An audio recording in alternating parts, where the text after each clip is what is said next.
This dad's daughter insulted his new girlfriend, so he told her the brutal truth about her cheating mom. And that's just how we're starting today.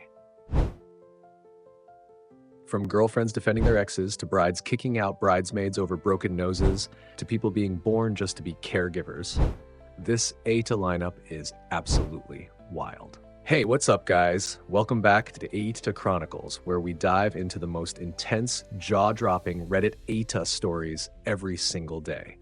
If you're into messy breakups, toxic families, and moral chaos, you're in the right place. Our goal is 10K subscribers, and every single one of you watching helps us get there. So hit that like button, subscribe, and let's get into today's madness. Title: Am I the asshole for telling my daughter her mom cheated on me after she said my new girlfriend looks like an OnlyFans chick? Alright, let's set the scene. Our writer, a 49-year-old father, is just trying to piece his life back together after his marriage imploded. His now ex-wife Emily didn't just step outside the marriage, she tore through it like a wrecking ball, cheating with multiple men. That kind of betrayal, it doesn't just disappear, it leaves ashes behind. And in those ashes, 2 kids, a son, Nick, 2, and a daughter, Skylar, 19. Nick gravitated toward his mom, while Skylar was always more of a daddy's girl.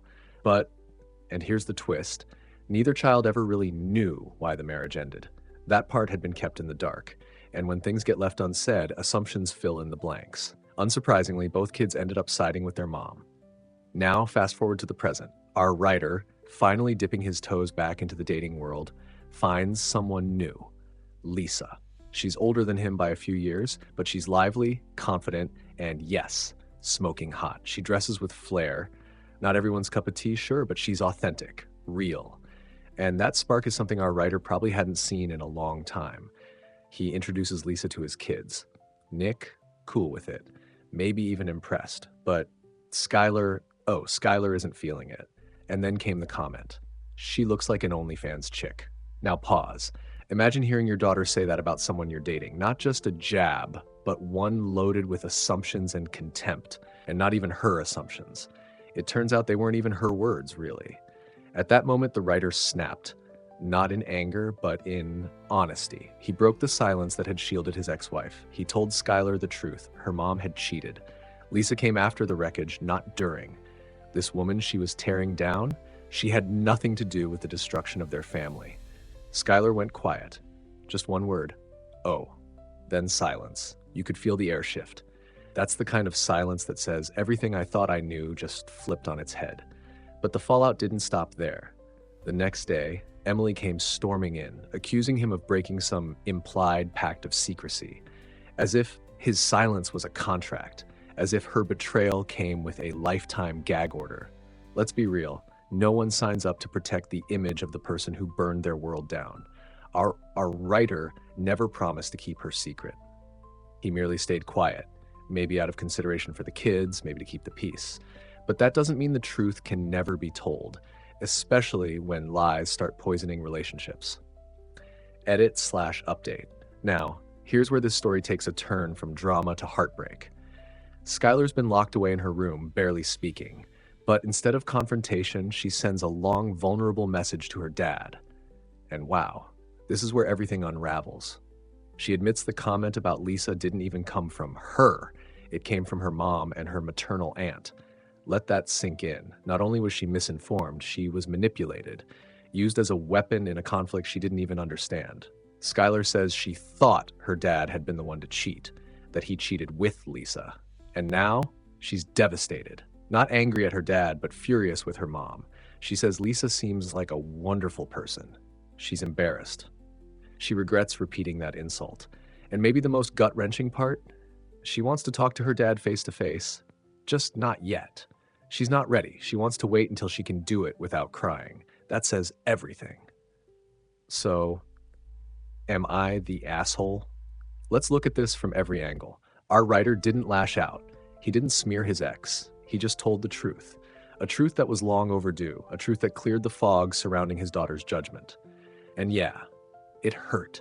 It pulled Skylar's emotional foundation right out from under her. But sometimes honesty is the only way to rebuild from ruins. He didn't humiliate Emily in front of strangers. He didn't blast it on social media. He told his daughter the truth when she came at his new partner with a cruel, borrowed insult. He corrected the narrative. That's not vengeance. That's clarity. And Skylar? She's beginning to see the picture now. Maybe for the first time. Final thoughts. This story isn't just about a daughter's cruel comment or a father's defensive truth. It's about what happens when we withhold the truth to protect others, only to realize that silence often breeds more damage than honesty ever could. So, no, our writer isn't the asshole. He's a man who finally spoke up for himself, for his truth, and for the new woman who walked into his life after the storm. And Skylar, she's on her own journey now, sorting through betrayal, misplaced loyalty, and the aching realization that the parent she trusted most might not have deserved it. Let's just hope that when she's ready to talk face to face, the healing can finally begin.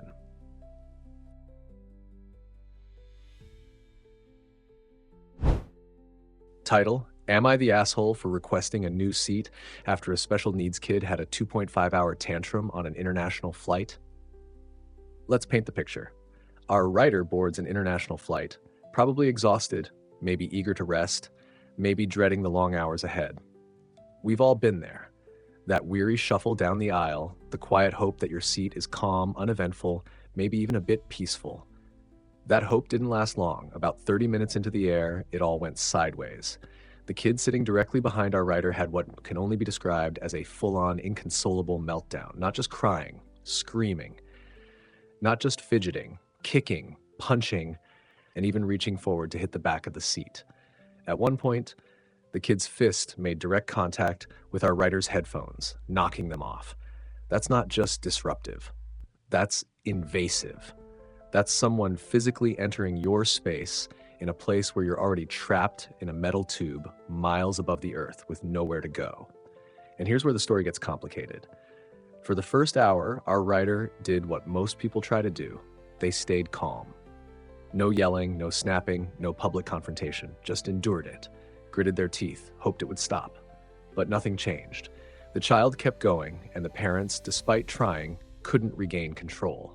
So after an hour of enduring what was starting to feel like a sensory assault, our writer quietly rang the service button. Calm, collected, no scene. Just asked a simple question. Are there any other seats available? The flight attendant, who sounds like a rock star in this mess, quickly found an open middle seat about 10 rows back. Not exactly first class, but at that point anything was better than the chaos. Our writer stood up to move, and that's when things turned ugly. Suddenly, the judgment came flying in. Not from the flight attendant, not from the airline staff, but from the parents of the child and some nearby passengers. They called our writer insensitive, rude, as if quietly excusing yourself from a situation where you were being repeatedly hit and screamed at was somehow heartless, as if removing yourself, not complaining, not shouting, just leaving, was an act of cruelty. Let that sink in. Our writer didn't yell, didn't mock the child, didn't belittle the parents. The only two things they did were, 1, early on, politely asked the parents if they could stop their child from reaching between the seats and touching them. 2, quietly asked the flight attendant to change seats. That's it. And yet, somehow they became the villain in this story for daring to draw a boundary. Let's talk about boundaries for a second. There's a strange double standard in society, especially when it comes to situations involving children with special needs. Yes, compassion is essential. Yes, these situations are complex, but so is the need for personal space, dignity, and peace. Being understanding doesn't mean surrendering your right to exist without being physically hit. Being patient doesn't mean being a punching bag. People throw around the word insensitive too quickly when someone prioritizes their well-being. But here's a harsh truth. You can feel empathy for a struggling child and still remove yourself from the situation. Those two things can coexist. So, am I the asshole? Let's flip the roles. Imagine a stranger on a bus started punching your seat, yanking at your hair, yelling nonstop inches from your ears. Would you be expected to smile and stay put for 2.5 hours? Now, just because the child has special needs doesn't mean anyone loses the right to a peaceful flight. And while the parents were likely doing their best, no one's denying that, the burden of that situation doesn't fall on you to shoulder alone. It's not cold-hearted to say, I need space. Our writer didn't abandon compassion. They chose self-preservation.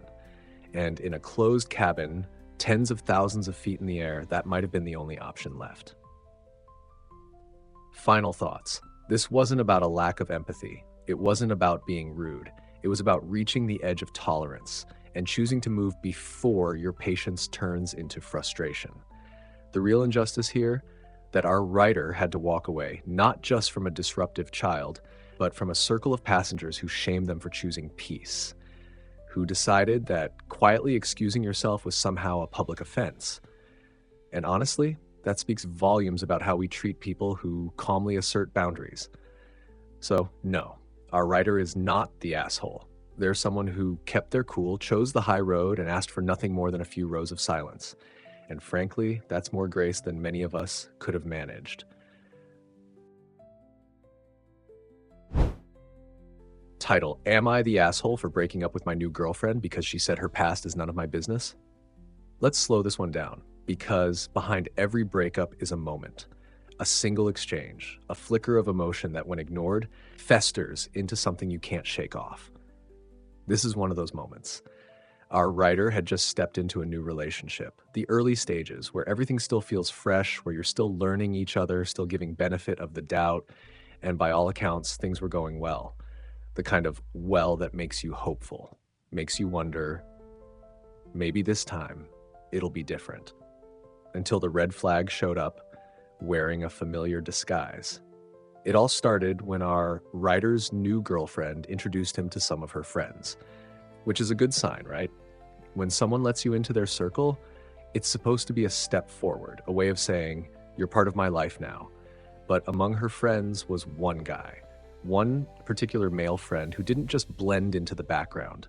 His energy, his body language, it made Ryder uncomfortable. Something about how he interacted with her, how familiar it felt, how easy it was for him to cross those invisible lines of comfort. You know the kind. The touches that linger just a little too long, the inside jokes that feel a little too personal, the look in his eyes that says he knows something you don't. So Ryder respectfully asks the obvious question: is there any history between you two? It wasn't an accusation. It wasn't hostile. It was someone trying to understand, someone with past scars, trying to learn if this situation was safe. And that's when the bomb dropped. She responded with, "That's none of your business. My past is none of your business." Let's just pause right there. There's a difference between privacy and secrecy. A healthy relationship doesn't demand a full spreadsheet of every romantic moment someone has ever had. But when your partner comes to you with vulnerability, with discomfort, and all they want is context, shutting them down with none of your business doesn't protect your boundaries. It shuts the door in their face. It says, I won't even reassure you. And for Ryder, that was the trigger. Not because he's controlling, not because he can't handle someone having a past, but because he has one too. A past where he trusted someone and got burned. Where the very same silence, the very same dismissive tone turned into betrayal. So this time, he made a different choice. Right there, in that moment, Ryder said he was done. No yelling, no drama, just a quiet, cold decision, self-preservation. It stunned her. She didn't see it coming. She followed him out to the car, probably thinking he was bluffing, that she could smooth it over, that this was just a speed bump. She said, "We can talk about this." But Ryder had already heard what he needed to hear. If you're going to be like that, it's better if we aren't together. And here's where the story twists, because from the outside, he looked calm, like it didn't bother him, like he was already moving on. But inside, he was hurting. He wasn't angry. He was heartbroken. Not because she had a past, but because she wouldn't let him in. Because when it mattered most, she chose defense over connection. And he had to walk away, not because he wanted to, but because deep down he knew staying would only reopen wounds he'd spent so long trying to heal. So, am I the asshole? This isn't a post about jealousy. It's not about control. It's about honesty and security, and how sometimes the smallest answers reveal the biggest truths. It's okay to want peace in your relationship. It's okay to feel unsettled when a partner shuts you out, especially when your question comes from a place of pain and past trauma. Our writer didn't demand names, dates, or drama. He just wanted transparency. And when he didn't get it, he made the hardest decision of all, to walk away before history repeated itself. Final thoughts. There's a kind of pain that doesn't come with shouting, the quiet kind, the pain of someone who cared, who wanted to build something real, and who chose to protect their heart rather than gamble it again. So no isn't the asshole. He's just someone who listened to the alarm bells ringing in his gut and chose not to hit snooze this time. And that's not weakness, that's growth. Title: Am I the asshole for telling my brother's girlfriend she can't expect me to treat her kids like I treat mine, and that she's not entitled to anything from us? Let's set the scene. You're a mom. You've got your hands full with two very young boys, one still in diapers, the other barely out of toddlerhood. Every day is diapers and snacks, naps and tantrums. It's a life full of love, but it's also chaos. Anyone who's ever parented toddlers knows it's not for the faint of heart. And then someone walks into your world, someone with expectations. Expectations you never signed up for. Our writer too, a mother of two, has her own rhythm, her own way of parenting, her own definition of peace. She's not someone who swoons over every child she meets. She's the kind of person who gives her all to her own kids, but doesn't feel the need to extend that maternal energy to every kid on the block. And honestly, that's fair. That's human. Enter Natalie, her brother's new girlfriend. She has two kids of her own, older ones, a 7-year-old boy and a 5-year-old girl. And from the moment she joined the family dynamic, she came in with a vision, a Pinterest board dream where their children would blend like a Hallmark movie, backyard barbecues, sleepovers, instant cousins. But reality doesn't follow your dream boards. Let's break it down. Natalie sees a budding connection, but writer sees a massive age gap, a mismatch in personalities, and two completely different stages of development. A 10-month-old baby is not going to bond with a 7-year-old. A toddler isn't naturally going to become best friends with a rowdy 5-year-old who makes him uncomfortable. Still, writer tried. At least enough to be civil, to show up at family functions, to give thoughtful gifts at Christmas. You'd think that would count for something, but Natalie didn't see it that way. One day, she decided to unload everything she'd been holding in. She confronted writer with a list of grievances that felt more like guilt-tripping than genuine concern. She said things like, you don't show special interest in my kids. You won't host playdates without me being there. You're cold. You won't make your son like my daughter. That last one? Let's pause on that. You want someone to force their toddler to like your child? Since when is parenting about forcing children to like people? Respect, sure. Politeness, yes. But friendship? That's not something you can demand like an RSVP. Writer tried to explain herself calmly. She said she wasn't being rude on purpose. She just isn't a kid person. She's not the type to dote on children she barely knows, and she's not about to pretend otherwise to make someone feel better. She also pointed out that yes, she's warm and affectionate with her own kids, because they're hers, because she's invested in them, heart and soul. And when Natalie threw in the whole "your parents like your kids better than mine" argument, that's when it hit a whole new level. Of course they do. Those are their grandchildren. Blood ties matter, especially in families that are still adjusting to new members. It doesn't mean anyone's being cruel. It means connections take time, and trust has to be built, not assumed. So writer finally said what had been simmering beneath the surface for too long. You can't expect us to treat your kids like ours. That's not how this works. My kids are my kids. They don't owe yours anything, and you're not entitled to anything from us. It was direct, it was sharp, but it was also the truth. And while her brother backed her up, calling Natalie's behavior obsessive, even apologizing for her, he still asked for something softer. Can you just be more empathetic? Because Natalie cried after the confrontation. Because maybe she wasn't just being manipulative. Maybe she was feeling insecure, desperate to blend families, desperate to feel accepted. But that doesn't mean her approach wasn't out of line.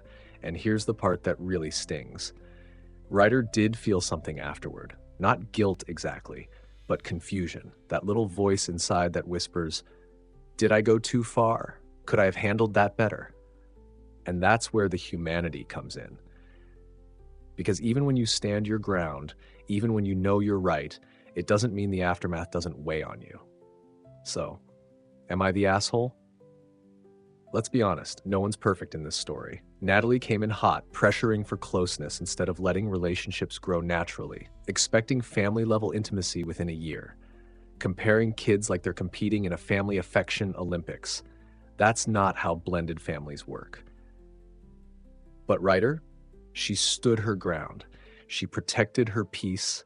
She didn't fake warmth she didn't feel, and she didn't let someone guilt her into playing house with strangers. She didn't shut the door on Natalie and her kids, but she didn't open the floodgates either. And here's the quiet truth people don't always say out loud. You can be kind without being close. You can be respectful without being responsible for someone else's happiness. So no, our writer is not the asshole. She's a mom with boundaries, a sister who told the truth, and a woman who refused to be bullied into a role she never agreed to play.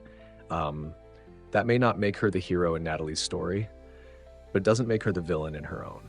Final thoughts.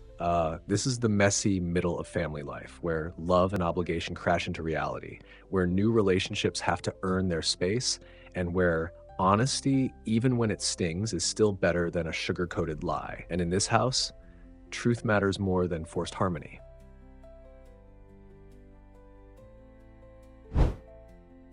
Am I the asshole for divorcing my husband for being infertile? The writer is 29. She's been married to her husband, also 29, for 3 years, together for 6. From the outside, it looked like the perfect setup. Love, stability, aligned dreams. Both of them came from family-oriented backgrounds. Having kids wasn't just a desire, it was a shared vision of the future. The kind of dream you tuck into your heart and build everything else around. Financially, emotionally, logistically, they were ready. So when they officially started trying for a baby in early 2023, it felt like the beginning of something beautiful. But months passed, and nothing happened. The excitement dulled into unease. The writer, understandably anxious, suggested they get checked for fertility issues.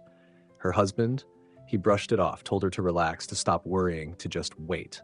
Let's give it a year, he said. A full year. So she waited. A year ticked by, and in February she scheduled the tests, and then came the call, the one that would shatter everything. The doctor told them that the issue wasn't with her, it was with him. He had azoospermia, a condition where there's no sperm in his semen at all. 0, not a low count, not poor motility, none. The kind of diagnosis that knocks the air out of your lungs. There was a small glimmer of hope. Surgery might help, though chances were slim. But even if that failed, there were options. Medication, sperm donation, adoption. Not easy choices, not painless ones, but still paths forward. But her husband, he shut every single door. He said the surgery was likely a waste, that taking vitamins, avoiding hot showers, all the prep, it was too much. That sperm donation made him feel emasculated, that even using a relative's sperm was unthinkable, and adoption, out of the question. The writer was stunned. Here she was, grieving the idea of biological motherhood, but still desperate to be a mother in some way. And her partner, her teammate, wouldn't even try. He wouldn't talk, he wouldn't go to therapy, he just shut down, over and over, until every conversation ended the same way. We'll never have a child together. I'll never be a real dad. Move on. That phrase, move on, carved into her heart. And so she did, not out of coldness, not out of spite, but out of clarity. She sat him down one last time, calm, composed, but carrying the weight of heartbreak. She told him she empathized, that she understood this diagnosis had changed everything, but she couldn't keep begging for a version of their future that only she seemed to want. She told him that if he wasn't open to any alternative, surgery, donation, adoption, therapy, then she wanted a divorce. And that's when the man who had shut every emotional door broke down. He sobbed, called her cruel, accused her of abandoning him over something he couldn't control, said that if the roles were reversed, he'd never leave her. But here's the thing. The writer didn't leave him because of his diagnosis. She left because he wouldn't fight, because he wouldn't try, because he watched the life they had dreamed of unravel and chose silence instead of effort. And still, she felt awful. How could she not? She was watching a man she loved crumble under the weight of something neither of them asked for. But love alone isn't always enough, not when dreams are fundamentally misaligned. So, am I the asshole for leaving my husband because he's infertile and refuses to try any other way to become parents? Let's pause here and look at what's really happening. This isn't just about infertility. This is about grief, about agency, about whether a couple can survive when one partner is paralyzed by loss and the other still wants to build something meaningful. The writer never once villainized her husband for his condition. She supported him, offered solutions, encouraged therapy. She didn't demand perfection. She asked for effort, any effort. And when none came, she chose not to sit in quiet resentment for the rest of her life. She chose movement toward a future she still believes in, toward motherhood, in whatever form that takes. The emotions here are raw and tangled. He's mourning the idea of not being a biological father. She's mourning the idea of being a mother at all. They are both hurting deeply, but only one of them is willing to face the pain and keep moving forward. So no, writer, you are not the asshole. You are a woman who's trying to honor her dreams while also carrying compassion for someone else's wounds. And that is no small thing. It's devastating, it's complicated, but above all, it's human.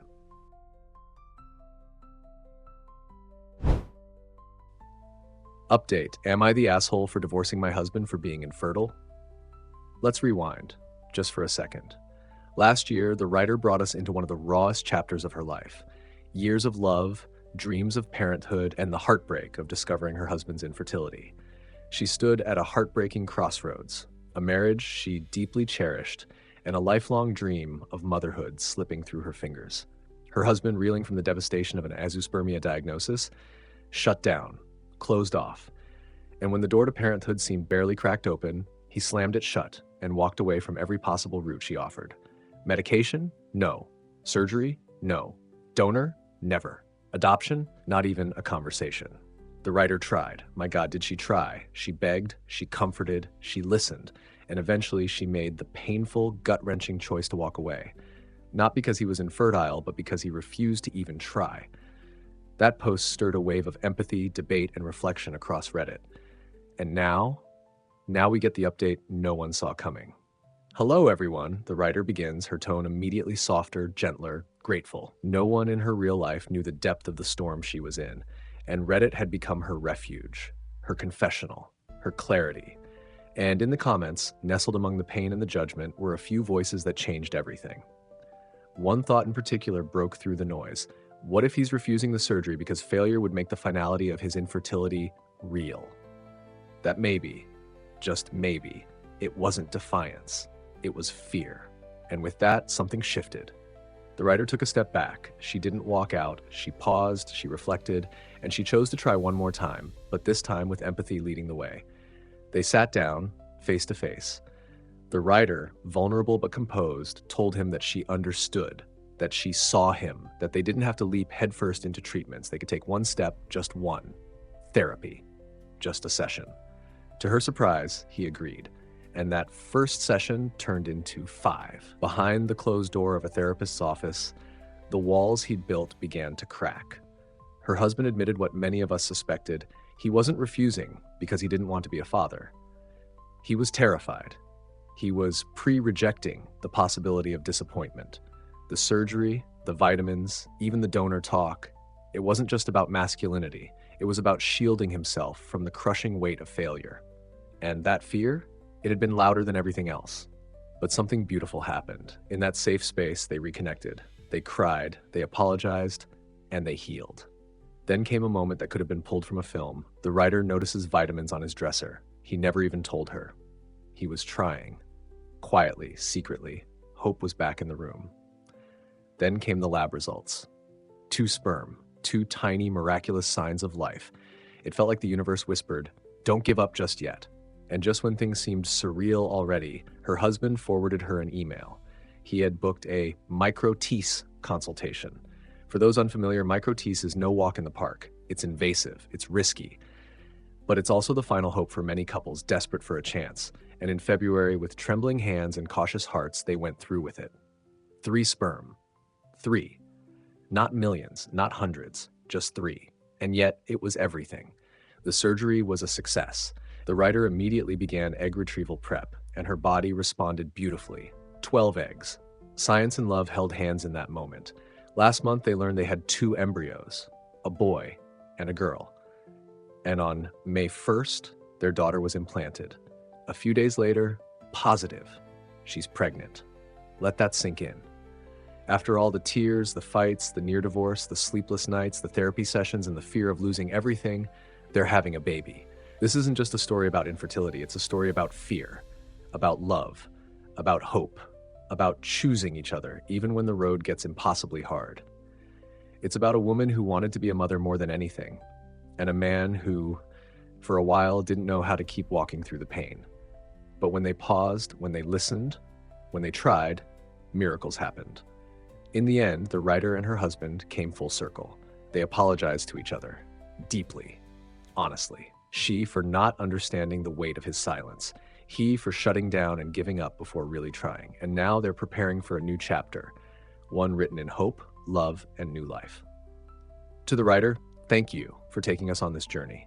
Your vulnerability helped others feel less alone. Your honesty showed what real partnership can survive. And your update? Well, it gave us all a reason to believe again. So, was the writer the asshole for considering divorce? Not at all. She was a woman fighting for her dream and refusing to be a silent passenger on someone else's fear.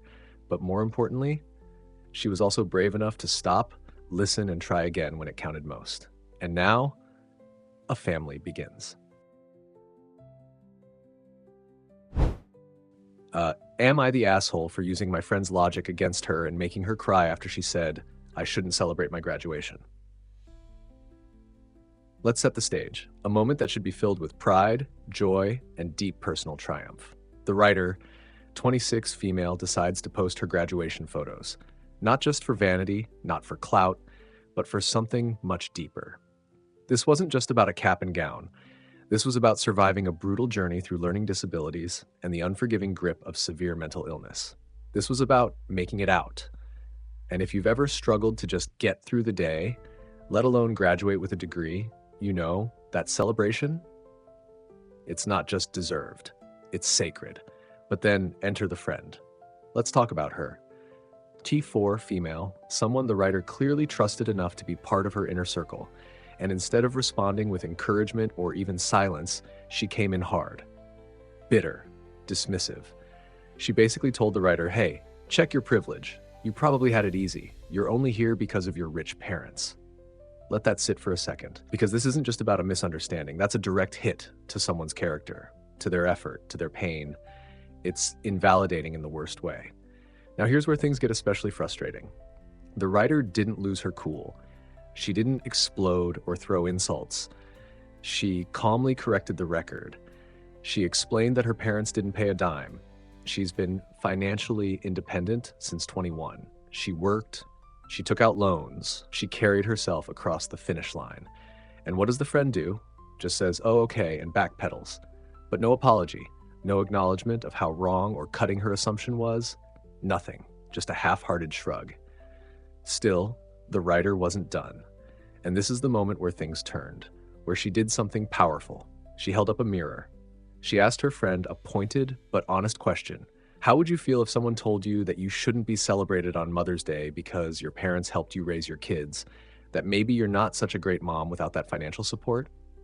That hit hard, because suddenly the conversation was no longer hypothetical, no longer a philosophical debate about privilege or who deserves what. It was personal. And the friend broke. She cried, said the writer was being cruel. But was she? Here's where we lean into the real tension. The writer didn't scream, she didn't insult, she simply repeated her friend's own logic back to her. And the moment that logic was aimed at her, it crumbled. This isn't cruelty, this is clarity. And clarity stings when it's wrapped in truth. Let's pause here, because this scenario is about so much more than a graduation post. It's about something a lot of people, especially women, experience: being policed for celebrating themselves, being told to be humble, quiet, to dim their light so others don't feel uncomfortable. It's exhausting. And when the writer stood up and said, "No, I deserve to feel proud," That was a radical act of self-respect. Her friend, on the other hand, weaponized guilt. She took a moment of joy and twisted it into shame, all based on an assumption that turned out to be completely false. And here's the deeper layer. This friend likely has unresolved pain of her own. Maybe she's struggling financially. Maybe she feels invisible. Maybe Mother's Day brings up her own complex emotions. And none of that makes her feelings invalid, but it doesn't justify projecting that onto someone else's moment of happiness. So, is the writer the asshole for flipping the script? Not even close. What she did was level the playing field. She didn't throw low blows. She held her friend to the same standard. And when the friend finally felt what the writer had felt, she called it cruelty. But here's the truth. It's only cruel when you realize how much it hurts, and that's the point. To the writer, celebrate. Loudly, unapologetically. You climbed a mountain most people will never understand. You carried not just textbooks, but the invisible weight of mental illness and learning differences, and you still made it. And to the viewers watching, remember this moment the next time someone tells you to tone it down when you're proud of yourself. Joy is not something you borrow, it's something you own. Final verdict? The writer was not the asshole. She was just done playing small for someone else's comfort. Am I the asshole for not wanting my girlfriend to have a free holiday with her ex? So let's picture this. You're 9 months into a relationship, not fresh out the gate, but not quite years deep either. It's that in-between stage where you've built something meaningful, but the foundation's still settling. There's trust, affection, routines. You know each other's quirks. You've shared quiet evenings and small traditions. You're in that vulnerable phase where things could last or fall apart. Now imagine this. Your girlfriend comes to you, calm voice, maybe even apologetic, and says she needs to talk. And you just know when someone opens with that, it's never about what's for dinner. Your gut tightens. She tells you her ex-boyfriend, the one she broke up with 6 months before meeting you, has suddenly resurfaced. He's talking to her again. Nothing serious, she says, just occasional interactions in group settings. You've been aware of it. Mildly irritated maybe, but you didn't make a fuss. You chose trust. But now he's offering her a holiday, a full-blown, all-expenses-paid trip. Flights, hotels, everything. A free getaway, courtesy of a man who once broke her heart. And she says it's to apologize for treating her badly. Let that sink in. This man, who once hurt her deeply enough to become the ex, suddenly wants to play the role of benefactor. Redemption, wrapped up in palm trees and minibar keys. And she admits, yeah, she thinks he might be trying to rekindle something. But they'll have separate rooms, so that makes it all okay. Separate rooms as if walls are the barrier to temptation. Here's where the storm brews. The writer, in this case, is caught between two emotional front lines: the desire to be understanding, open, reasonable, and the raw ache of jealousy, unease, and yes, disrespect. Because let's be real, how is this anything but a test of boundaries? This isn't about being controlling. This isn't about being insecure. This is about trust, and whether it's being honored or stretched beyond recognition. And here's where it really stings. She knows it makes the writer uncomfortable. She acknowledges the emotional cost, but she still considers going because, well, a free holiday is a good offer. That line? That's the dagger. Because it's not just about the trip. It's about what she's willing to risk for it, and what that says about where the writer stands in her list of priorities. You can hear the writer's internal voice unraveling. If she goes, what does that mean about us? Am I supposed to be okay with my girlfriend lying on a beach next to someone who still wants her? Sharing jokes, sipping cocktails, accidentally walking back to the wrong room? But even beyond that, it's the principle. If the roles were reversed, if the writer had an ex offering a free vacation, separate beds or not, how would she feel? Would she be calm, supportive, understanding, or would she see it for what it really is? A thinly veiled attempt by someone from the past to wedge their way back into the present. And so the writer sits there, torn. On one side, wanting to trust, wanting to be the bigger person. On the other, the gnawing truth that this feels wrong, that it crosses a line that may not be written down, but exists in every serious relationship. And now, the writer's at a crossroads. Do they draw that line clearly and risk being painted as jealous or possessive? Or do they stay silent, swallow the discomfort, and pretend it's fine while watching their relationship quietly unravel? The pain here isn't just about a trip. It's about what the trip represents, a moment of emotional betrayal hidden behind the excuse of adventure. To the writer, you're not wrong for feeling what you feel. And you're not the asshole for questioning whether you want to stay in a relationship where your discomfort is weighed against a plane ticket. Because this isn't about being petty. This is about protecting your peace. And to the viewers, how would you feel? Honestly, imagine your partner packing their suitcase for a vacation, gifted by someone who once slept beside them, kissed them, and now wants a second chance. Would you really be okay with that? Would you still feel like a priority or a placeholder? Final verdict: the writer is not the asshole. The truth is, he's just someone trying to find clarity in a situation no one wants to be in, someone trying to hold on to self-respect while love starts to feel a lot like compromise. And that's a damn hard place to be. Am I the asshole for being resentful and angry that my parents had me so I'd take care of my disabled brother when they die? This story doesn't start with drama. It starts with a childhood that was never really a childhood at all. The writer, just 17 years old, is already drowning in a life shaped by obligation. Not the kind most kids feel, like doing homework or chores, but the kind that wraps around your future like chains. A future handed to you before you could even walk. The writer has an older brother, Shane. He's 21 and severely disabled. Physically, intellectually, developmentally. He cannot communicate verbally, and he depends on others for everything. Eating, bathing, moving, existing. From the moment Shane was born, his needs became the sun their parents revolved around. And when it became clear that Shane would never be able to live independently, their parents made a chilling decision. They would have another child, not for joy, not for love, but for responsibility.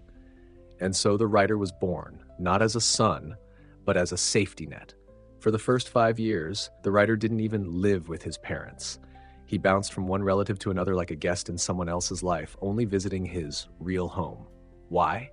Because even then, the logistics of raising a child while caring for Shane were too much. But once he was 5, they brought him back for a reason. That's when the training began. Not school, not play, not dreams or hobbies, but training. How to lift Shane, bathe him, feed him, tend to his every need. At 8 years old, the writer was told why he existed, to be the one who would take over when their parents died. Let that sink in for a moment.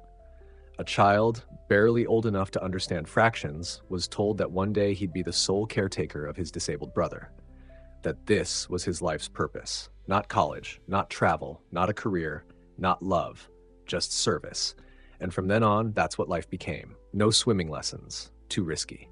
No spontaneous hangouts with friends, what if something happened to him? No birthday bounce houses, no roughhousing with cousins, no scraped knees, no tree climbing. Not because they feared losing their son, but because they feared losing Shane's future caretaker. Think about how cruel that is.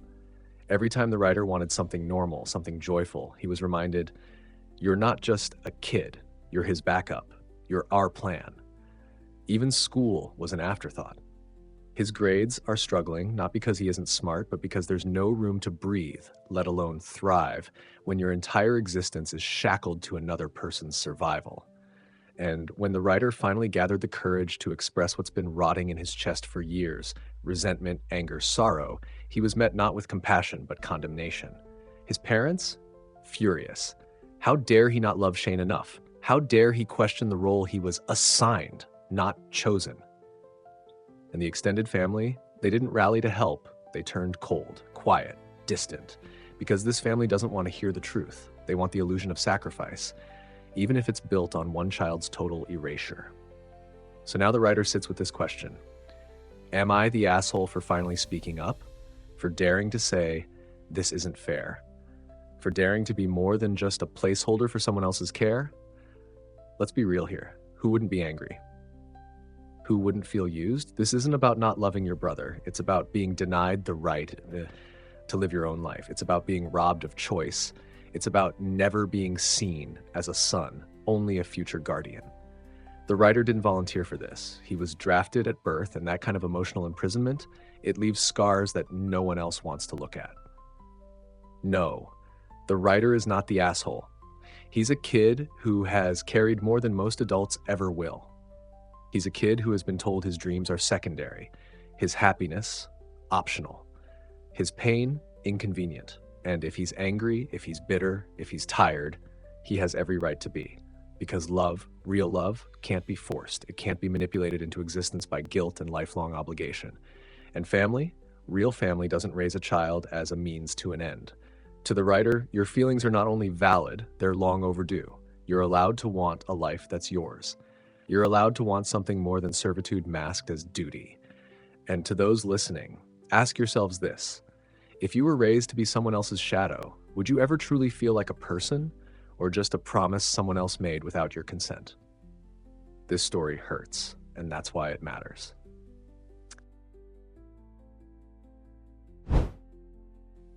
Am I the asshole for not wanting to remove my sister from the wedding party over a broken nose? Weddings, they say, are supposed to be a celebration of love, of unity, family, and the beginning of something new. But sometimes, the path to that altar isn't paved with rose petals. Sometimes it's lined with ultimatums, bruised feelings, and in this case, a broken nose. The writer, a 44-year-old man just days away from marrying the woman he loves, Amber, is suddenly at the center of a conflict that no one expects to see this close to a wedding. It starts with a phone call. His youngest sister, Luna, who's always been the adventurous, rugged type, ends up in the hospital. That part's not shocking. She's in private security, rides bikes, works with her hands. Hospital visits are, unfortunately, part of the lifestyle. But this time, it's bad, real bad. The writer rushes to pick Luna up and finds her bloodied, bruised, and missing a front tooth. A cycling accident, her face met the pavement hard. A fractured wrist, cuts all over her body, a broken nose, and black eyes that are only just starting to bloom. Despite it all, Luna shrugs it off. She's annoyed more about not being able to ride her bike than she is about her injuries. And in a moment that should have raised a few red flags, she asks the writer not to tell Amber. But he does, and that's when the storm hits. Amber, instead of concern or sympathy, immediately shifts into damage control mode. What about the wedding pictures? That's her first question. Not how is she, not was it serious, but how the photos will look. When the writer gently explains that Luna will likely just need to carry her bouquet differently and might have trouble with makeup due to the nose fracture, Amber drops the hammer. Luna needs to be out of the wedding party. Just like that. Why? Because Luna no longer fits into the vision. Because bruises and busted noses don't match the curated, aesthetic perfection Amber's been dreaming about. She doesn't want pictures like that. But here's where things turn. The writer remembers something. He remembers Luna's wedding. She had a split lip from being punched during a work incident. Her husband, a gash across his forehead from a bachelor party gone wrong, he literally headbutted a table. And yet, those photos, they radiated joy. You don't even notice the injuries unless you're looking for them, because what you see first is love. But Amber? Amber wants her wedding to be flawless. Even if it means kicking out the writer's only sibling over something she couldn't control. He refuses. He stands his ground. And that apparently is unforgivable. Amber storms off to her sisters. Her sister then messages the writer, laying it on thick. Amber's now considering canceling the wedding over this. She accuses the writer of prioritizing Luna over his fiancée, that he's the problem, that Luna knew she'd be removed if anything happened to her face before the wedding, as if Luna planned to fly off her bike and smash her face just to sabotage a ceremony. And just like that, something so small, a moment of compassion, a refusal to cast someone aside because of bruises, turns into a blown crisis. But there's something deeper going on here, and the writer sees it now. He remembers how last Christmas, Luna showed up wearing a medical boot after a kettlebell crushed her foot. Amber had been visibly upset then too, not because Luna was hurt, but because her boot was distracting in the family photos. She actually complained about Instagram comments pointing it out. Comments. This isn't new. This isn't about the wedding. This is about image, about control, about Amber needing everything to be picture perfect, even if it means erasing people who don't fit the aesthetic. And now, with all the pressure rising and the wedding on the line, the writer is left asking, am I the asshole for standing up for my sister? Bruises and all. Let's be honest here. This isn't about a broken nose. It's about what kind of partner you want to build your life with. Do you want someone who supports your family? Someone who accepts the people you love even when they're not perfect? Or do you want someone who throws ultimatums the moment reality gets messy? The writer didn't choose drama. He didn't pick sides. He chose compassion. He chose family. He chose not to treat his sister like a blemish to be airbrushed out. And in doing so, he revealed something important. Not about himself, but about Amber. When someone shows you that their image matters more than people, that their wedding vision is more sacred than the relationships that built it, that's a warning siren. Not a faint one, a blaring, gut-wrenching one. Because weddings are one day. Family is forever. So, is the writer the asshole? Absolutely not. He's the only one in this story who seems to remember what weddings are supposed to be about. To the writer, your instincts are telling you something. Don't silence them. Don't let someone guilt you into sacrificing your sister's dignity for a photograph. One day, you'll look back at those pictures, and what will matter most is who stood by your side, not how symmetrical their face was. And to Amber, maybe what needs adjusting isn't the bridesmaid lineup, but the perspective. Final thought? If a person can't handle a black eye at a wedding, how will they handle the real bruises life throws down the line? Because unlike wedding filters, real love doesn't blur out the scars. It embraces them. Would I be the asshole for breaking up with my girlfriend for getting a tattoo of her deceased ex's name?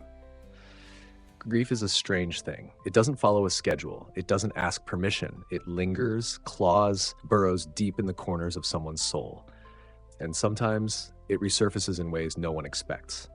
The writer is in a relationship, a present, real, ongoing relationship. He's trying. He's there. He's showing up emotionally for his girlfriend, especially after something devastating, the death of her ex. Let that sink in.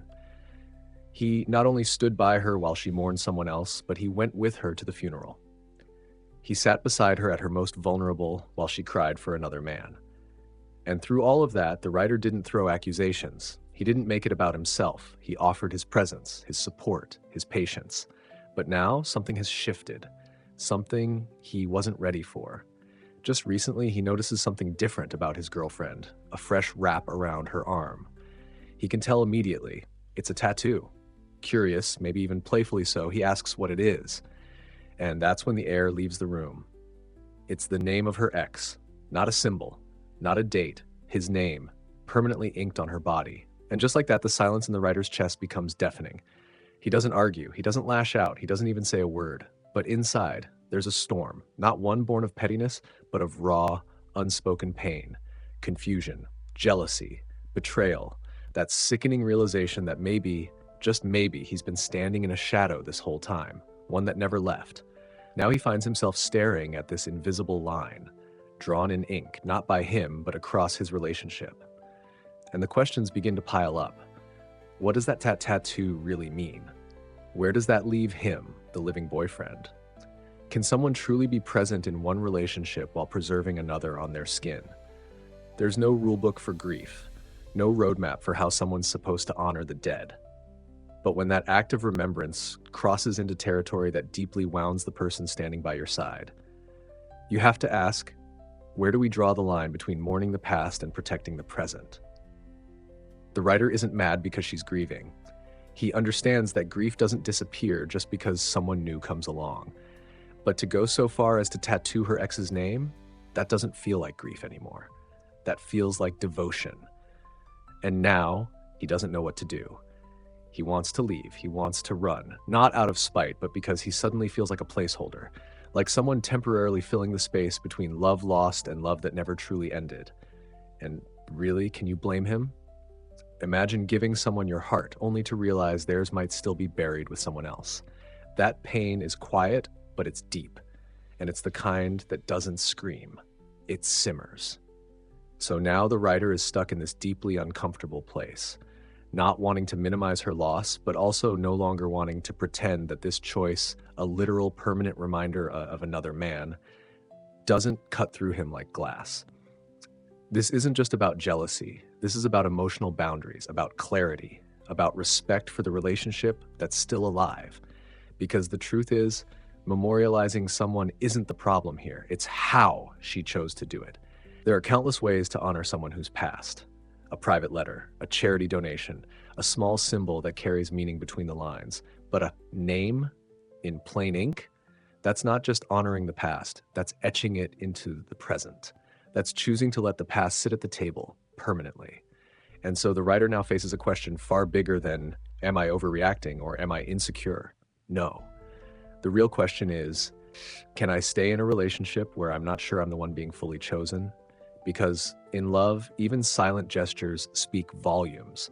And sometimes the loudest message isn't in what someone says, but in what they ink into their skin forever. So, would the writer be the asshole for walking away? Honestly, sometimes protecting your peace means stepping away from something that doesn't feel like yours anymore. Sometimes love means knowing when it's not being returned the way you need it to be. This isn't about resentment, it's about self-worth, about recognizing when you're giving your heart to someone who might still be holding someone else's a little too tightly. So, to the writer, your feelings are valid. You're not weak for being hurt. You're not dramatic for questioning this, and if this tattoo feels like a deal breaker to you, you have every right to step away. With dignity, with compassion, and with the knowledge that wanting to be someone's first choice isn't selfish, it's the bare minimum. And to your girlfriend, grief may not have rules, but relationships do. And one of those rules is honoring the person who's standing beside you, not the one who's already gone. Final thought? Love should never feel like a competition with the dead. And when someone makes you feel like you're sharing space with a ghost, they may not be ready for the kind of love you're offering.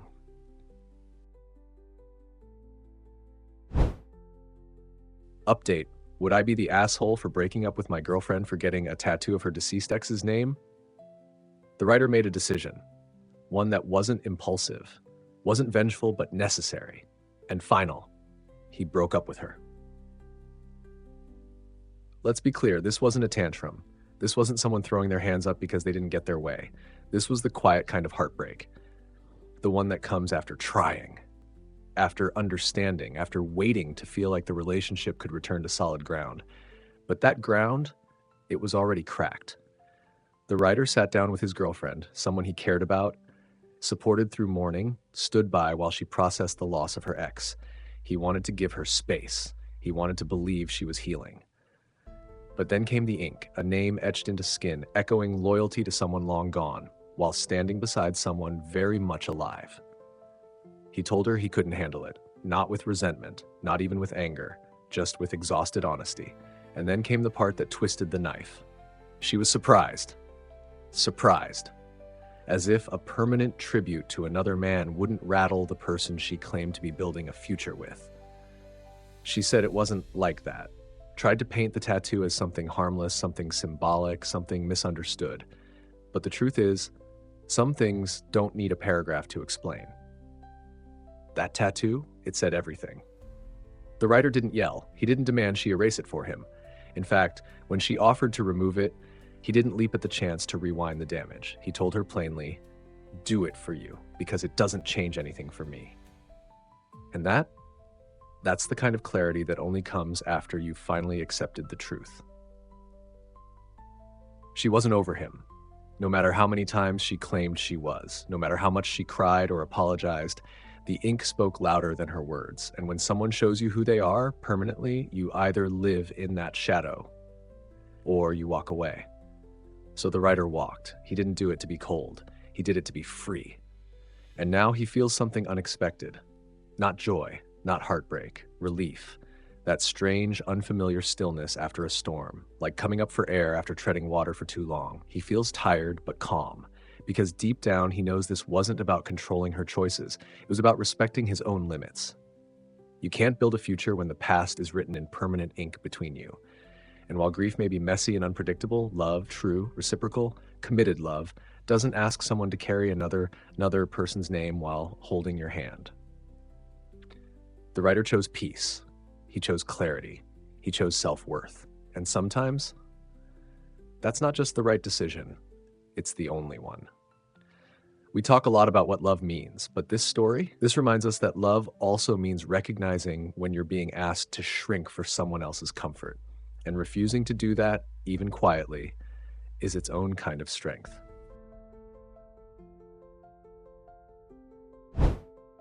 Am I the asshole for refusing to let my coworker's kid use my phone, even though it caused a scene? So let's paint the picture. One that anyone who's ever worked in a shared space can imagine all too well. The writer, 25 years old, is in her office, trying to work, focus, meet deadlines, and not lose her mind in the process. It's a normal day, or at least it was supposed to be, but then enters the coworker and her child. Now, most of us understand life happens. Sometimes childcare falls through. A sick babysitter, a last-minute emergency, whatever it is, bringing a kid into the office isn't ideal, but it's not the end of the world, as long as that kid isn't bouncing off the walls. Unfortunately for the writer, this wasn't one of those quiet coloring in the corner kids. No, this kid was loud, obnoxiously loud, distracting enough that the writer's whole day started spiraling into chaos. But the real kicker? That moment when the coworker, already allowing her child to turn the office into a mini playground, turns to the writer and casually asks, "Hey, can he use your phone for a bit, just to play a game or something?" Now pause right there, because this is one of those social situations that's deceptively complicated. On the surface, it seems simple, right? A kid wants to play a game. What's the harm? But let's be honest, our phones are private. They're not just devices. They're extensions of our lives. Messages, emails, photos, passwords, apps. It's a digital diary most people wouldn't even let their partner scroll through, let alone a coworker's unsupervised child. So the writer, rightfully, says no. Sorry, I don't let anyone use my phone. And just like that, the vibe shifts. The coworker barely says another word the rest of the day. Cold shoulders, quiet glares, you know the type. And then later, the writer overhears her complaining to someone else. She couldn't even be bothered to help with a kid. Let's sit with that for a second. The way that single sentence flips the narrative, because now the writer isn't just the coworker minding her business, she's the villain. She's the cold-hearted one who didn't help with a child, even though this child was someone else's responsibility in a professional setting during work hours. And here's the truth. She did nothing wrong. Letting a child, a literal stranger, use your personal phone is not some standard of kindness or decency. It's not selfish to draw a boundary, especially when that boundary is about your privacy and your property. What's really happening here is deflection. The coworker, maybe embarrassed about her kid's behavior or annoyed that others notice the disruption, chooses the easiest target to blame, the person who said no. Because saying no, especially as a woman in a workplace setting without justifying or sugarcoating it, often gets labeled as rude or unhelpful. But here's the thing. You don't owe anyone access to your phone, period. No explanation needed. No guilt trip deserved. The fact that this small, reasonable boundary sparked gossip and passive aggression says a lot more about the coworker than it does about the writer. Let's also be real. If something had gone wrong, if the kid had accidentally deleted a contact, opened a text, dropped the phone, guess who would have been blamed? Not the mom, not the kid. So no, the writer didn't make a scene. The scene was made for her. Final word. In a world where politeness is often weaponized to guilt people into compliance, holding your boundaries quietly, firmly, isn't mean, it's mature. And sometimes the most respectful thing you can do is say no without apology. So, is the writer the asshole for refusing to let her coworker's kid use her phone? Absolutely not. She was just the only adult in the room actually behaving like one. Am I the asshole for dropping out of being my stepsister's bridesmaid after she chose an awful dress for me and beautiful dresses for her friends? This one isn't just about a wedding dress. No, this goes far deeper, into the quiet ache of being sidelined in your own family, of watching someone you grew up with treat you like an outsider while smiling in front of everyone else like nothing's wrong. So let's take it from the top. The writer and her stepsister, raised together since they were barely out of diapers, toddlers, practically babies. Their parents came together early, Ryder's dad, her stepsister's mom, and from that point on, they were a family. Or they were supposed to be. Everyone around them believed it. They were called sisters, treated like sisters. But even as a kid, the Ryder could feel something was off. That bond everyone else assumed was there, it wasn't real, at least not on both sides. Because while the Ryder might have seen her as a sister, the stepsister, she was out there telling school friends she was an only child. That's the kind of rejection that doesn't make noise, it just quietly stings.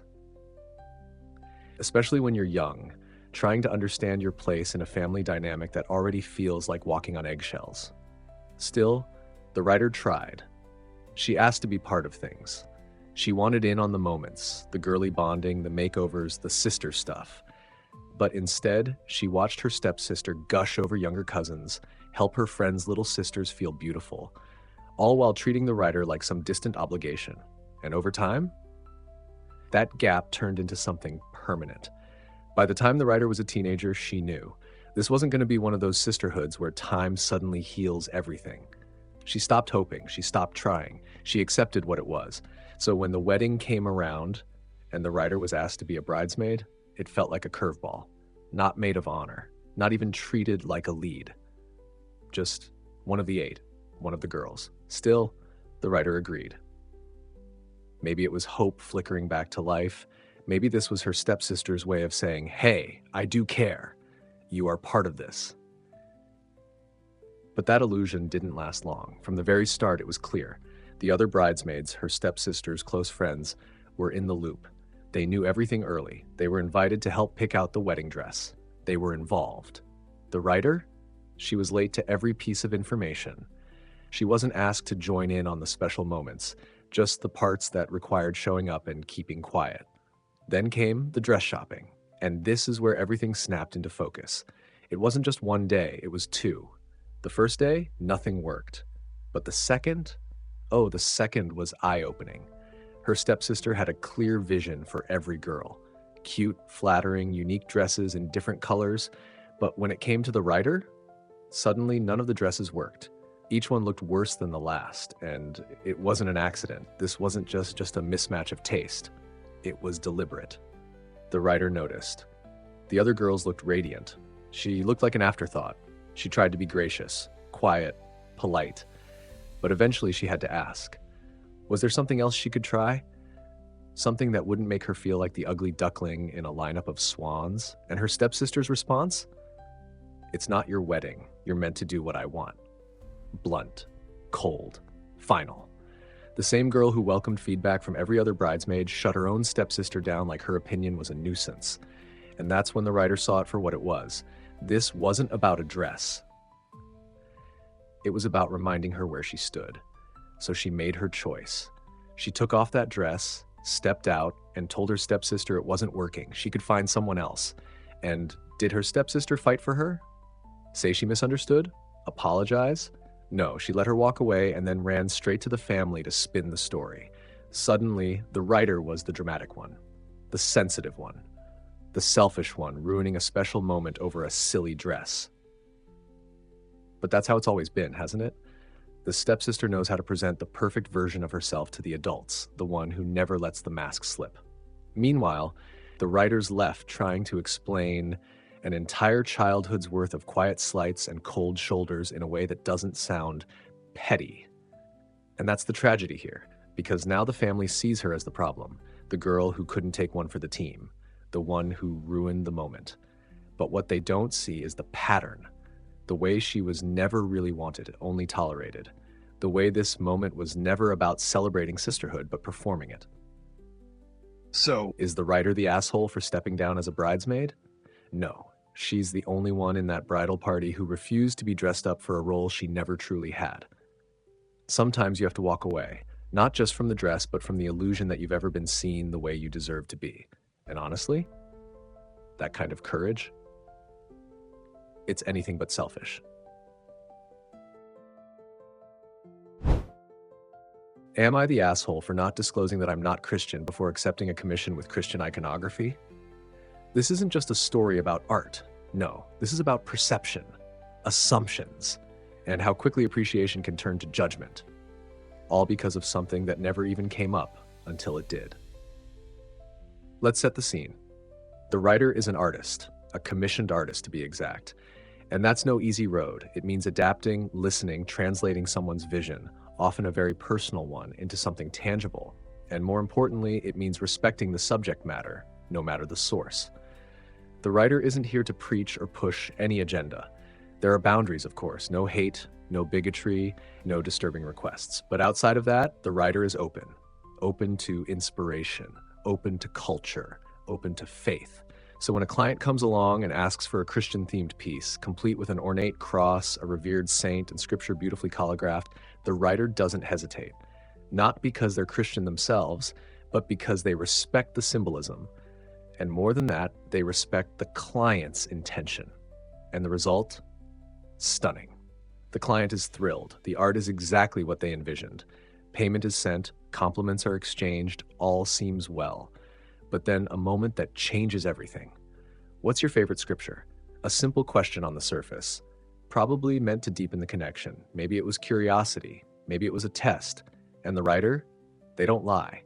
They could have faked it, could have Googled a verse and rattled it off, but they choose honesty, simple, straightforward honesty.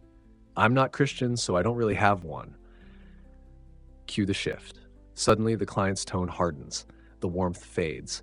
That same artwork, crafted with care, detail, and respect, now feels hollow to him. Why? Because it wasn't made by someone who believes in the same way he does.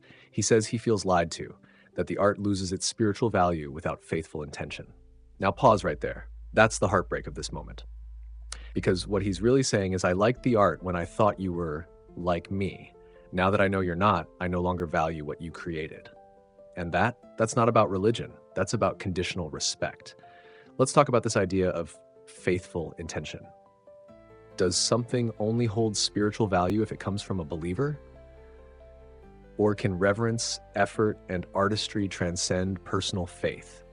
Because the writer never mocked the subject, never treated it casually. On the contrary, they elevated it, honored it, brought it to life. And here's the real kicker. Had the writer disclosed their lack of faith at the start, would the client have even hired them? Probably not. Not because the art would be worse, but because the assumption that shared belief is required for meaning would have blocked that bridge from ever forming. But is that fair? Should a Muslim calligrapher be banned from writing scripture for a Christian client? Should an atheist composer never write hymns? Should a Jewish painter never depict a Christian scene? Art isn't limited by the beliefs of the artist. It's enriched by their ability to connect, interpret, and convey beauty outside of themselves. So now, the writer is left wondering, am I the asshole? Should I have disclosed that I wasn't Christian from the beginning? Let's flip that for a second. Did the client ever ask? No. Did the contract require shared belief? No. Did the writer misrepresent their identity? No. They simply did the job, with skill, integrity, and open-mindedness. But the truth is, this isn't about dishonesty, it's about disappointment. The client wanted to believe that the art came from someone who mirrored their faith, and when that illusion broke, they projected that discomfort onto the writer. So let's call this for what it is. The writer is not the asshole. They are a professional who honored the commission fully, who gave it life with respect and care.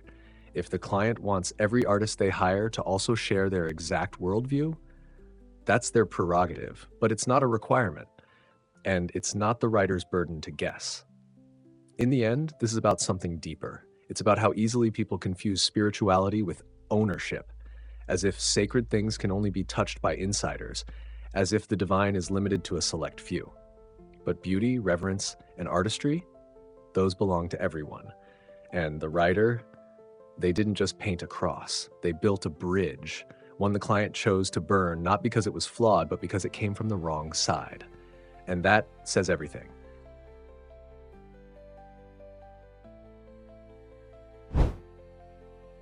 Am I the asshole for asking my grown adult child to please not smoke marijuana at my vow renewal?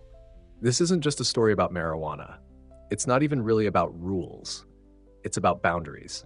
It's about respect. And it's about that incredibly fragile, often painful line between a parent's love and a grown child's independence. The writer starts with something simple, a request. But behind that request is a lifetime of history, compromise, unspoken tension, and perhaps a little heartbreak. Let's roll it back. The writer's daughter has been smoking for a long time, recreationally, not medically. And the writer, she's always made it clear how she feels about it. Not in a judgmental, moralizing way, but in an honest one. The smell makes her nauseous. It gives her headaches. It simply doesn't sit well with her. And yes, in her home, there are rules. And here's where the writer shows restraint, real restraint. When she visits her daughter's home, she smells it, sure. But she keeps her mouth shut. Why? Because it's not her space, and because she respects her daughter's autonomy. But let's not pretend that respect always flows both ways. Fast forward to now. The writer and her husband are planning a massive celebration, an overdue one. A dual birthday bash, an anniversary, and a vow renewal, all wrapped into one heartfelt, long-awaited event. This isn't just a party, it's a do-over, a moment they never got to have the first time around because of the world shutting down during COVID. And she wants her children standing by her side. That alone says so much. It's not about control, it's about inclusion, about saying, you matter. You're part of this milestone with me. So when the writer calls her daughter to double-check the outfits and final details, she makes a simple, respectful request. Please, just don't smoke at the park. Not at the party, not even in your car, not this time. And that's when things unravel. Her daughter lashes out. Loud, accusatory, defensive. So what, you're banning alcohol too? It's a deflection, a dodge, a way of trying to pull the conversation into some perceived unfairness. But the writer is clear, she's not providing alcohol. If guests sneak it in, that's on them. But she's not endorsing it, and that's a key difference. And here's where the tension cuts a little deeper. The daughter says she might not even stay long, that if she can't step away to light up, it's not worth her time. Not even for a few hours, not even for her mother's vow renewal. And suddenly we're not talking about weed anymore. We're talking about priorities. We're talking about how someone can be so wrapped up in their own habits, their own comfort, their own high, that they can't step outside themselves to show a sliver of sacrifice for someone they love. And let's add another layer. This is a public park, a public space, where the law is clear, no marijuana use, period. Not even in your car. The writer's husband, he works for the police department. The police chief himself will be attending this event. So this isn't just about family expectations. This is about legal boundaries, professional reputations, real consequences. And still, somehow, the daughter makes it about herself. Now, here's where the writer starts getting hit from all angles. Online comments turning ugly, strangers pointing fingers, accusing her of bad parenting, dragging her history into it, judging her for being a teen mom, as if that somehow explains her daughter's behavior today. And you can feel the wariness in her tone. She doesn't want to defend her entire life story, but she still offers clarity. She did her best. She waited for stability before having more kids. She built a life, a partnership, a family, and now, after all of that, she just wants one day. One clean, happy day. Without the haze of smoke, without the headaches, without her stomach churning, without wondering if the police chief is noticing her daughter in the parking lot, lighting up like it's her right. And even then, the writer isn't being cruel. She says, edibles are okay. Just keep it low key. No obvious consumption in front of people who could misread it, judge it, or make it a problem. It's not a punishment. It's about protecting the moment. So where does this leave us? Let's be honest here. The writer is not the asshole. Not even close. She made a reasonable request in line with the law, the setting, and her personal health boundaries. She gave alternatives, she showed compromise, and she did it for a day that was supposed to be about love, joy, and family unity. But her daughter, she made it about control, about rebellion, about entitlement masked as self-expression. And here's the real sting. That vow renewal, the one the writer has been dreaming about for years, it might now be tainted, not by smoke, but by disappointment, by the realization that the daughter she raised might not be able to show up, truly show up, for her even for just a few hours. Not because she can't, but because she won't. Am I the asshole? No. You're a mother trying to create a memory, one where you're not nauseous, one where you don't have to apologize for asking for basic consideration, one where your boundaries, your joy, matter. You gave her the space to live her life. All you asked for was a few hours of respect in return. And if that's too much for her, that's not on you. Am I the asshole for kicking my brother and his girlfriend out after they disrespected my house rules and constantly caused drama with my son's mother? Let's be honest, family is complicated. It's messy, it's emotional, and sometimes it demands more from you than you're able or willing to give. But at what point do you stop sacrificing peace for blood? That's the dilemma the writer found himself in. A 30-year-old father who had just planted his feet in a new home, a space meant to be a fresh chapter for him and his 6-year-old son. Nothing extravagant, just something solid, something safe, something he could finally call his. But peace, it turns out, is fragile. And family? They can shatter it with stunning ease. It all started with a plea. The writer's younger brother, Tyrell, and his girlfriend, Amber, had just been evicted. They had nowhere to go. And the writer, despite his hesitation, opened his door. Let's pause here, because this moment right here, this is the heart of so many conflicts. That quiet, reluctant yes when your gut is screaming no. That instinct to help, even when you know better. That belief that maybe, just maybe, things will be okay. And for a short while, it was. They played house guests, followed the rules, kept it together. But comfort, as we know, breeds carelessness, and soon, the cracks began to show. The writer had laid down a few simple, reasonable house rules. No random guests when he wasn't home. No smoking in the house. Keep things quiet and respectful, especially when his son was around. Not exactly a strict regime, just basic standards of decency. But Tyrell and Amber, they heard those rules and decided they didn't apply. People started coming and going like it was a revolving door. The house got trashed. Music blasted late into the night while a 6-year-old tried to sleep. And twice, Amber was caught smoking in the bathroom, like this was some cheap motel and not a child's home. But the real dagger came later. Because the writer's relationship with his son's mother, though no longer romantic, was built on mutual respect. Co-parenting done right is rare, and the writer and his ex were making it work for the sake of their son. So when Amber started throwing shade, making snide, backhanded comments whenever the child's mother came by, remarks like, "Oh, you actually showed up this time," or "didn't know you still cared," that wasn't just disrespect, that was poison. It was an attempt to undermine a peaceful co-parenting relationship. It was pettiness wrapped in jealousy, disguised as sarcasm. And most of all, it was a grown woman taking shots at another grown woman in front of a child. And the writer, he didn't let it slide. He did what a father is supposed to do. He stood up. He said enough. When confronted, Tyrell tried to brush it off, called it just jokes, said the writer was being too sensitive. But let's call it what it really was: gaslighting, downplaying blatant disrespect like it was harmless banter. And that was the final straw.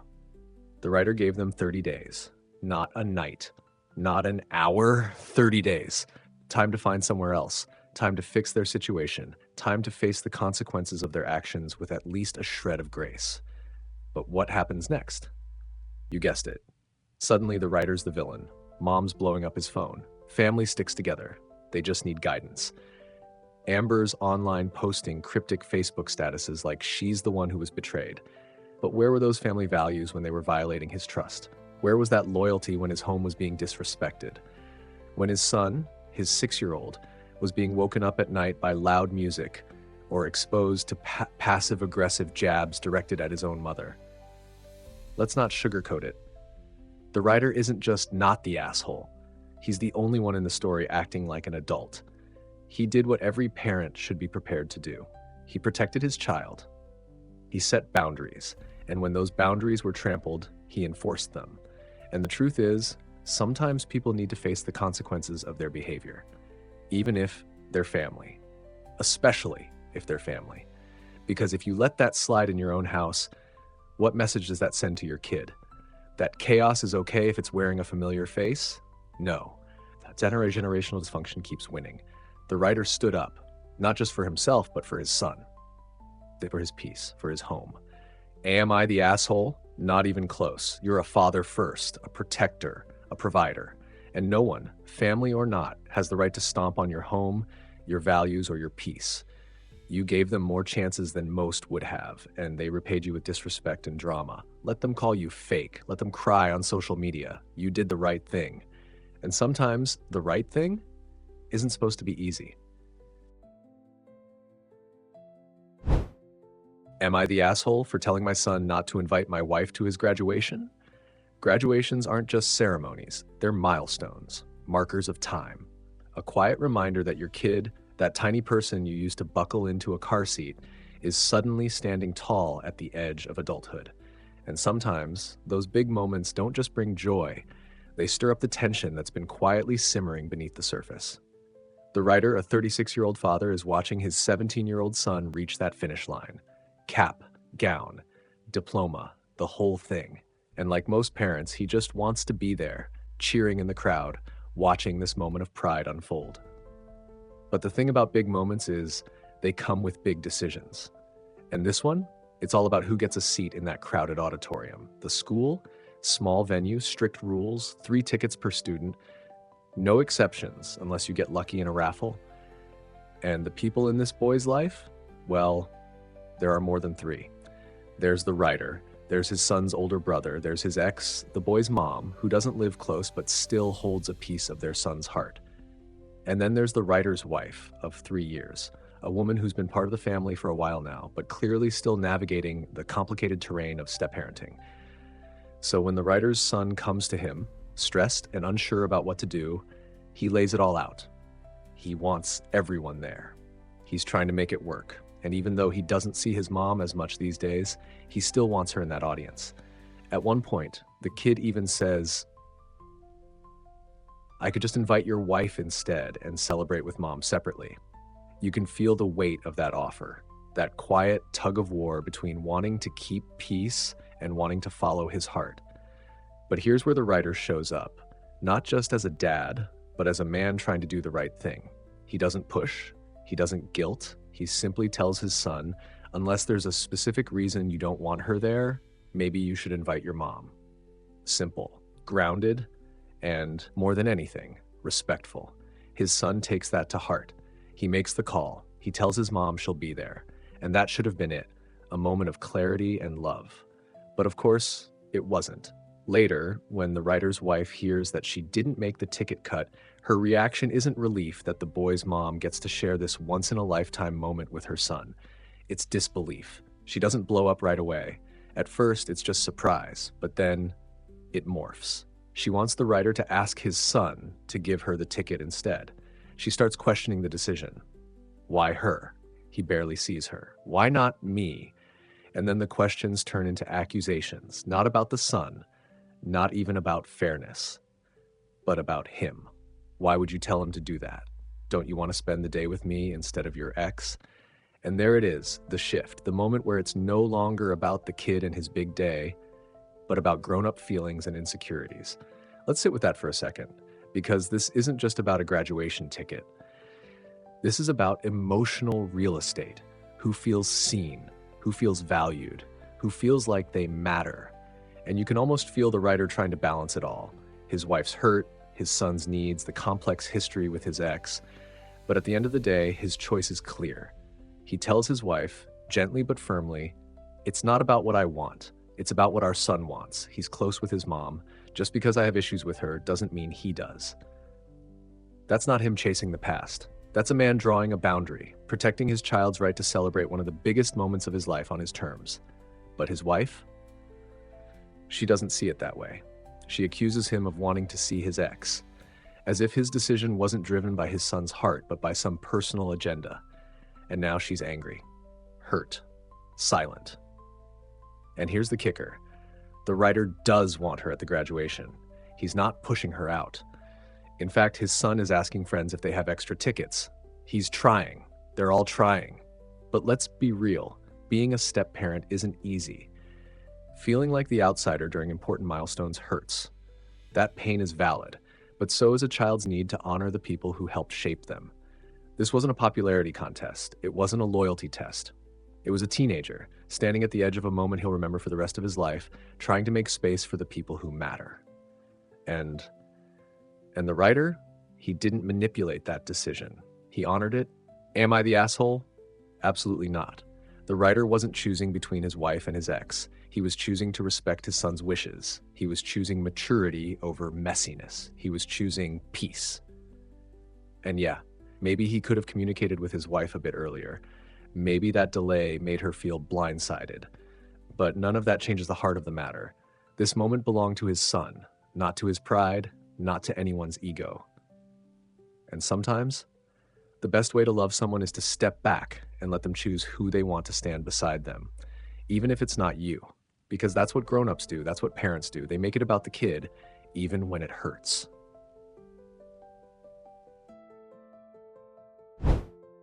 Am I the asshole for telling my travel friends they can leave the group, but I'll be staying?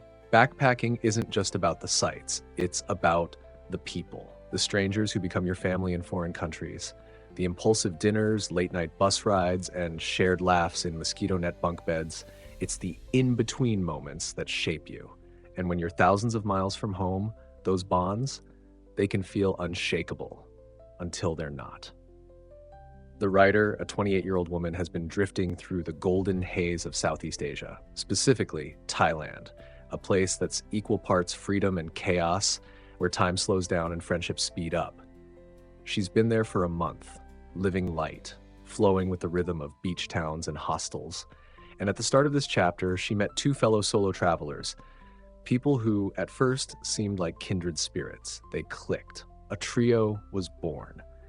For a few weeks, they explored together, moving through the country like a tiny nomadic unit.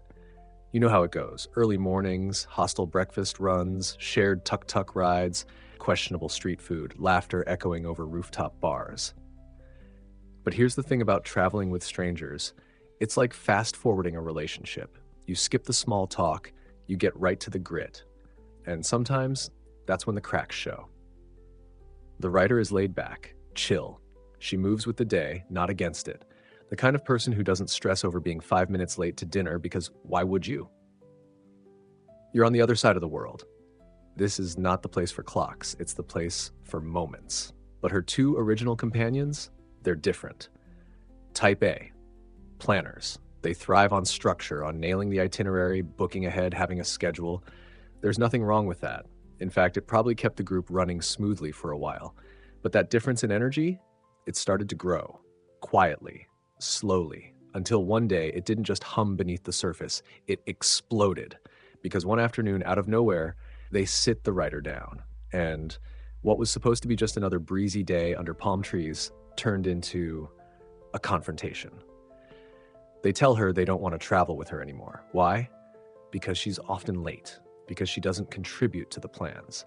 Now pause here. Imagine sitting in some tropical hostel common room, your flip-flops kicked off, nursing a coconut or maybe a Chang beer, and suddenly you're being told, you're the problem. The writer is stunned, but composed. She listens. She doesn't lash out. She tells them honestly that she thought her go-with-the-flow attitude was helping, not hurting. That by not adding more opinions to the mix, she was trying to reduce friction, not cause it. And here's where we really see her character. She doesn't beg. She doesn't grovel. She says, if that's how you feel, then okay, I won't take it personally. Go do your own thing. But then things get petty. The two travelers say they don't actually want to leave. They like the rest of the group. The other 4 people who joined them recently, they like the dynamic as is. So they tell the writer she should leave because it's more fair that way, 2 against 1. That's not a compromise. That's an ambush. And this is where the writer draws the line. She tells them, no, you're the ones with the issue, not me. She likes the group too. She's vibing. The new additions, they're fun, spontaneous, laid back, her people.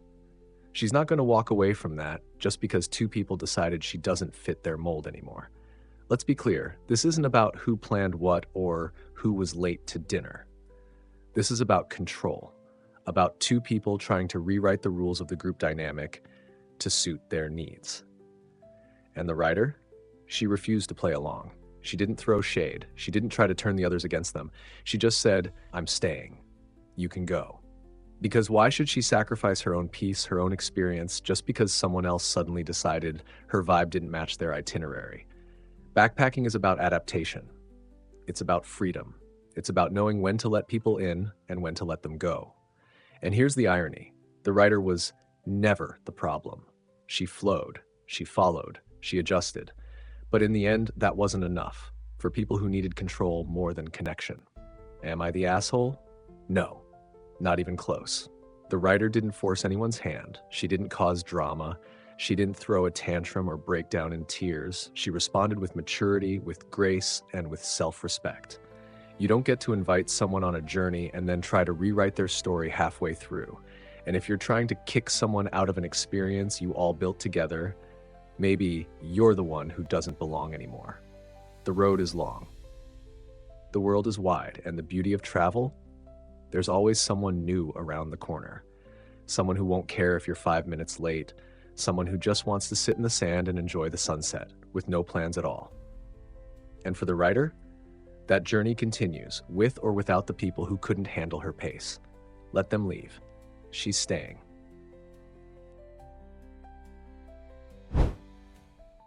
Am I the asshole for getting my niece the wrong phone? Some stories sting, not because someone yelled or slammed a door, but because they reveal something quieter.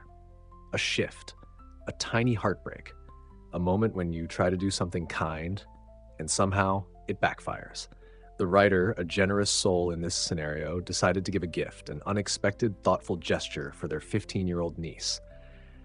Now, this wasn't some last-minute trinket. We're talking about a brand new iPhone 16, a pink one, 256 gigabytes of storage. Fresh out of the box, the kind of phone that glows when you open it. The kind of gift that for most people would trigger disbelief, gratitude, maybe even happy tears. But not this time. Let's back up for context. The niece had been using an old iPhone SE, third generation, cracked screen, terrible battery.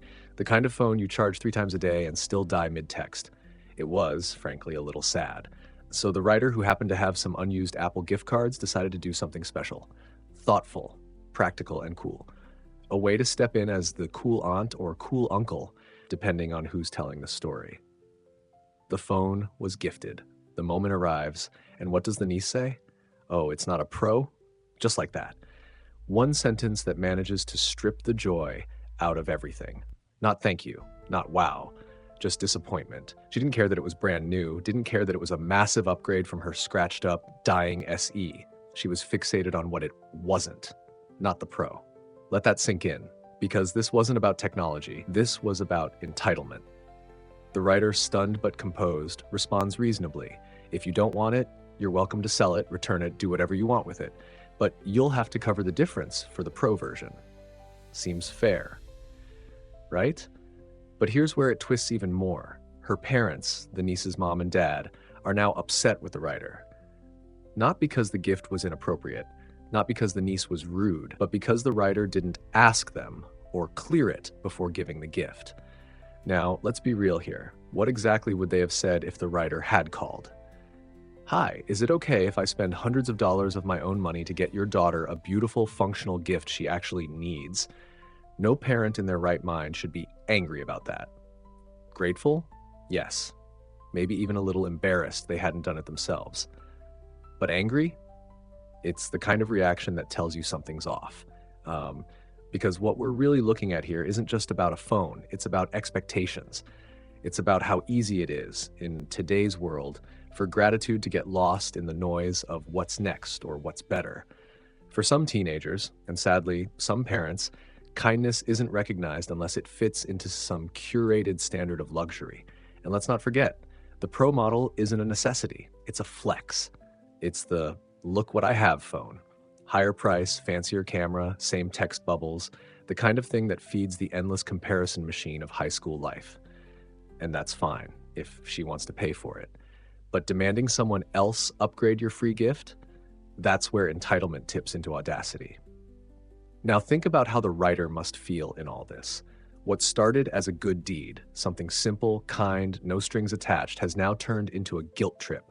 The parents are upset, the niece is ungrateful, and the writer, caught in the middle of a situation that should have been a celebration, but instead feels like a slap. All because the phone wasn't a Pro. Let's be clear, the writer didn't make a mistake here. They saw a need. They used what they had. They tried to help. And instead of being met with gratitude, they were met with criticism. by a teenager who's been taught that gifts come with conditions, and by parents who should have known better. Am I the asshole? No, not even close. The writer showed kindness, generosity, thoughtfulness, and when that generosity wasn't enough, they set a boundary. If you want more, you pay for it. That's not rude. That's called teaching values. This story, it's not just about a phone. It's about what happens when a kind gesture runs headfirst into entitlement, when someone does something good and gets burned for it, when the word thank you becomes optional and expectations replace appreciation. So no, the writer isn't the asshole. They're the reminder that not everything has to be top of the line to be meaningful, that sometimes the best gifts aren't the most expensive. They're the ones someone gave because they wanted to. And if that isn't enough, well, maybe the problem isn't the phone. Maybe it's the people answering the call.